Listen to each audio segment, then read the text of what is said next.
de Jesus olhando para ele, porque é tão forte. Não existe ninguém da história da Bíblia que não se encontrou com um pouco da fumaça, um pouco do Espírito, que a gente, nenhum deles viu Deus, nem Moisés viu. Então, é tão forte o poder que as pessoas caem no Espírito, né? O cair no Espírito é uma coisa muito forte. Foi o que aconteceu com Paulo. Paulo ficou cego diante da revelação de um pedaço do céu com Jesus Cristo. Então, ele verdadeiramente, ali naquele encontro de instantes, o próprio Paulo se converteu. Não precisou de padre, pastor, de missionário, de nada. Ali, naquele instante, assim como o bom ladrão na cruz, ele se converteu absolutamente de Jesus Cristo. E quando ele foi guiado para Damasco, quando ele entrou em Damasco, ele completamente cego, né? E ali Jesus falou ao ouvido de Paulo, que é uma coisa linda. Ali ele contemplou e ele escutou a voz de Deus. E Jesus vai muito mais além, né? Porque tem uma pessoa ali em Damasco que é recém-convertida, né? Recém-convertida, uma pessoa que Deus também prova que tempo não significa cristianismo, né? Que tempo, uma pessoa pode ter um dia, um mês e se encontrar com Jesus Cristo e verdadeiramente entender a mensagem dele, do que 100 anos dentro de uma igreja, 100 anos dentro de um grupo de oração, 100 anos em qualquer lugar e não compreender essa essência do Espírito Santo de Deus, que foi o que aconteceu com Ananias. Jesus falou a Ananias tudo que Ananias ia fazer. Ananias já era um senhor e ele disse: olha, tu vais encontrar meu filho ali e tal, ele vai estar cego, porque a Bíblia diz que o olho dele ficou cheio de escamas e que ele ficou cego. Você vai ali, você vai batizá-lo, eu vou te usar como instrumento meu, para que você possa dizer a ele que ele vai sofrer muito por amor a mim. E que eu, que não preciso de ninguém, nas outras palavras, vou me fazer precisar dele para levar o meu evangelho. E aí Ananias vai, e Ananias batiza Paulo, e apresenta aquela comunidade, o apóstolo, né? E apresenta dizendo que ele teve uma experiência, que ele agora, porque as pessoas temiam Paulo e tinham muito medo de ficar junto dele, porque é evidente. Não é a mesma coisa de Trump aparecer aqui e eu querer sair correndo. Eu vou querer sair correndo, porque eu estou dando um exemplo meu. Tem pessoas aqui que não acham isso, mas se olhar para aquele homem, eu vou sair correndo, porque eu não quero nunca estar perto do lugar que aquele homem esteja. Então, muito pior era o apóstolo Paulo, que perseguia o santo dos santos, que era Jesus Cristo, através dos discípulos. E os discípulos, minha gente, na época, eles tinham o nome de discípulos do caminho. E o apóstolo nunca ia onde os discípulos do caminho estavam, porque ele sabia que eles tinham medo dele. E aí, o que acontece? Acontece que Paulo, que esse versículo 9 de Atos da Bíblia, ele explica que Paulo, ele não foi pregar entre as pessoas que eram seguidores de Jesus Cristo. Ele foi escolhido para ele falar de Jesus para aquelas pessoas gentis, aquelas pessoas que não estavam naquela bolha, que não eram judeus, que não estavam naquela... E aí, minha gente, por que eu estou refletindo isso com vocês? Para que a gente tenha uma consciência maior de que Jesus é muito maior e muito abrangente do que a gente gosta de colocá-lo na prisão da igreja, na prisão de qualquer que seja a religião. Jesus é muito maior. Jesus não vive numa gaiola. Jesus não mora nos templos feitos por tijolos. Jesus habita no coração daqueles que verdadeiramente entendem o que é caminhar com ele. E aí esse lugar se denomina igreja. E a partir do momento que existem mais de muitos corações unidos com o mesmo objetivo, é como a gente. A gente é uma casinha de oração. Mas a gente pode se denominar uma igreja em nome do Senhor Jesus, porque é Ele que reina aqui entre nós. Então, A gente, continuando o relato, que é um relato maravilhoso, os discípulos querem matar Paulo. É evidente. Quem é que não queria? Todos eles se reúnem e fazem uma perseguição. E os discípulos, a essa altura, que foram feitos pelo próprio apóstolo Paulo, é que tentam salvá-lo quando colocam ele naquele cesto da muralha e tal. Que ele desce naquela muralha, como você já deve ter visto em filme, ele desce ali e aí vai para uma outra caminhada também cheia de atropelos. Por que que eu estou falando nesse apóstolo que tanto mexe com a gente? Primeiro porque Jesus dá um salto com Paulo para a própria humanidade, né? Às vezes, a gente sabe que tem pessoas que se forem chamadas, que se forem convidadas para falar em determinados lugares sobre Deus, elas não vão. Concordam comigo? Ainda essa semana, a gente estava lendo uma notícia que uma pessoa trans chegou no Hospital da Restauração e chega no Hospital da Restauração várias pessoas LGBT+, e não são atendidas. Negam o atendimento a eles. E aí, quando a gente volta para a realidade da gente, olhando para o panorama do apóstolo Paulo, não tem nada a ver com Deus. Deus foi além. Não teve ninguém nesse mundo que não fosse acolhido por Deus. Pela misericórdia, aqueles que sofrem, aqueles que estão com sofrimento em casa. Pela misericórdia, aqueles que assassinaram, aqueles que pecaram, mas que têm o coração arrependido. A misericórdia de Deus. Ele não quer dizer que com isso a pessoa não sofra consequências. A gente tem o exemplo claro de Davi. Davi, ele teve aquele problema com Betseba. Deus, nenhum homem da Bíblia teve uma oração mais linda do que Davi. Porque Davi era conhecido conforme o coração, o homem de acordo com o coração de Deus. E o próprio Davi, ele se arrepende de uma forma tão linda, Deus, tão linda, que o Salmo 51 é exatamente o salmo que reflete: não retira de mim o teu Santo Espírito, nem a alegria da tua salvação. Olha que coisa mais linda. Então, eu queria chamar a atenção de hoje para vocês, porque esse Jesus, todas as horas, ele está convocando a gente para a gente apresentar quem a gente conhece, que é Jesus. E aí, as pessoas, às vezes, em determinados lugares, não tive uma experiência com Deus maravilhosa. Não tem nada a ver com as experiências da gente que a gente estava falando aqui. Aí, eu agora não vou nunca mais. A experiência se acaba. O tempo consome a experiência.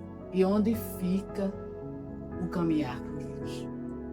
Porque a experiência é uma porta aberta para você seguir a Deus. E não você ficar lembrando que a experiência trouxe a conversão para vocês. A porta aberta significa todos os dias como você vai agir. E o Evangelho nos mostra que ele deseja que a gente apresente ele. E é por isso que eu louvo tanto a Deus. E como eu estava dizendo para a Leinha, a gente, e Cíntia também, Zita, que eu comento, a gente não pode reclamar. Ainda Deus mostra isso a todo momento.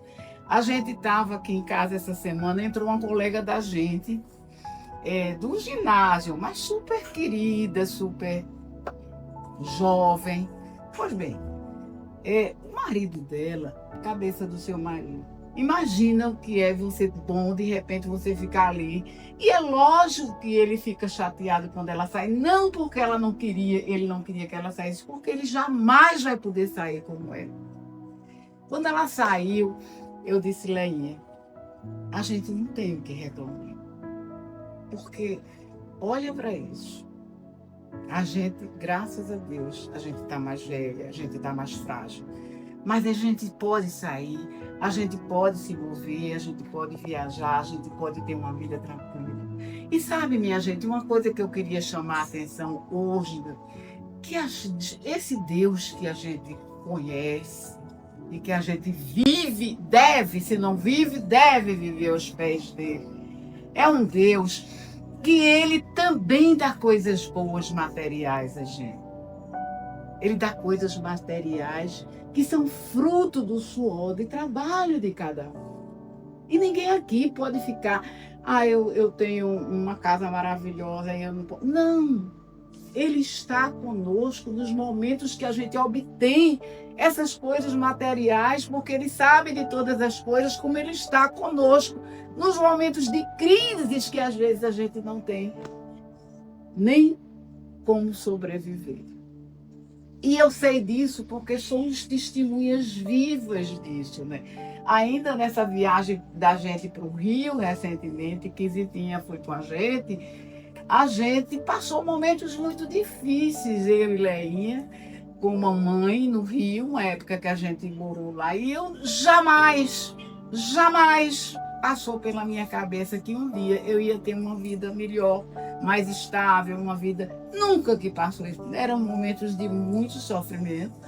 E aquela igreja lá que a gente levou Zita, eu ia muito com mamãe, que nessa época eu era muito católica, eu não deixei de respeitar o catolicismo, vocês bem sabem disso, eu venho do berço católico. Mas hoje eu tenho uma forma de pedir as coisas a Deus diferente. Compreendem isso, mas o meu respeito a todas as coisas, porque foi o berço católico que também traz a essência que eu tenho em mim. E eu ia ali muito com a mamãe na igreja, a gente, meu Deus, e a gente fazia tanta promessa e tal.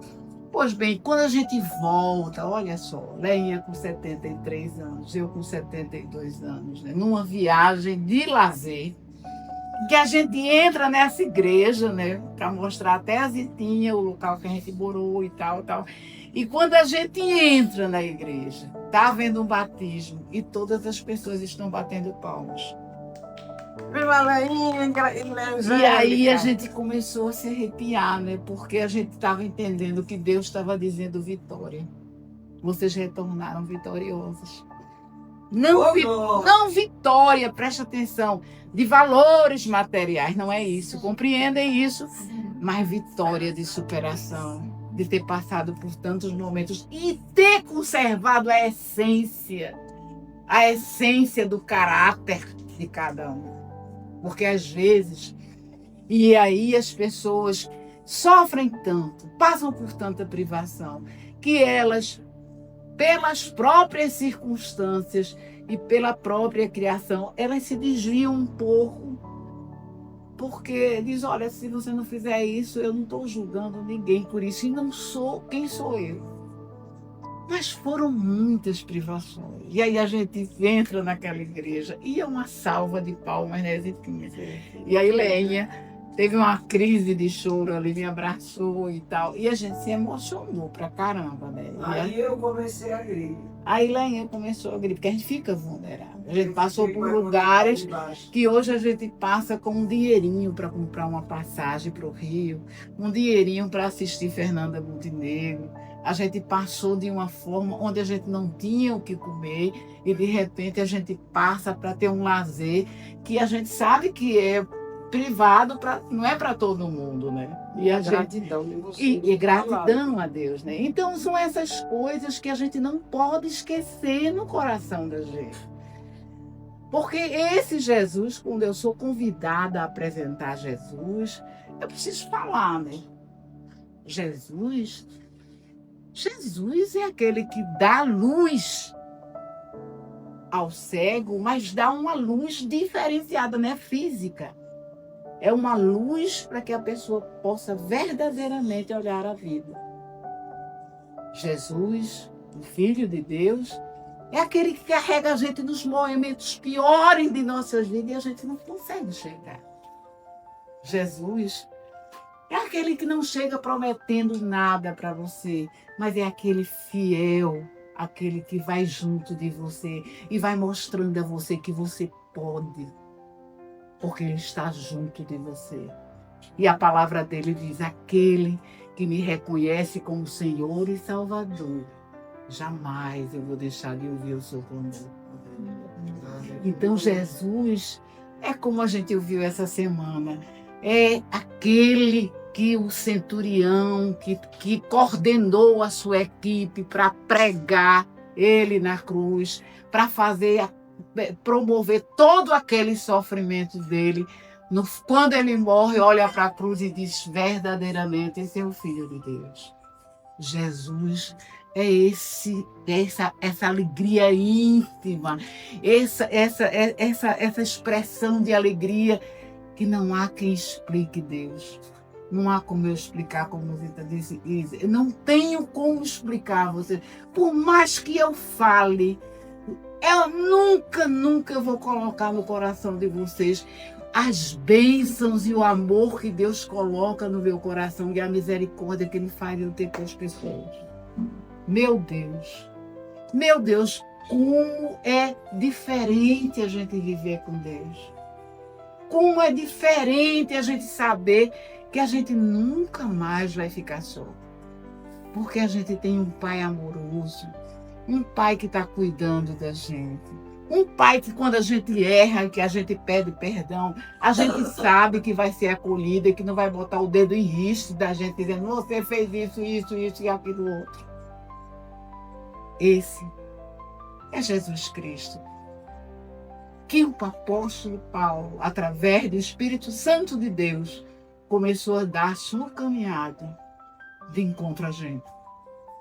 Porque senão, quem sabe, lógico que Jesus tem formas e Deus de chegar para a gente ter conhecimento dele. Mas a ousadia que ele deu ao apóstolo Paulo, o amor, a forma que ele deu, o homem culto que Paulo era para que enfrentasse todas as comunidades de diferentes línguas. Isso faz com que a gente se alegre muito mais, porque a cada dia a gente pode ter uma experiência com Jesus, sim, nos mínimos detalhes, mas a gente tem que pedir a Deus que essa experiência seja transformadora e não só arranque lágrimas dos olhos da gente. Esse é o Jesus que eu tento apresentar a vocês durante todo o tempo que a gente está junto. E eu tenho certeza que é esse Jesus que vocês estão abrindo a porta para que ele possa entrar. Palavra do Senhor. Graças a Deus.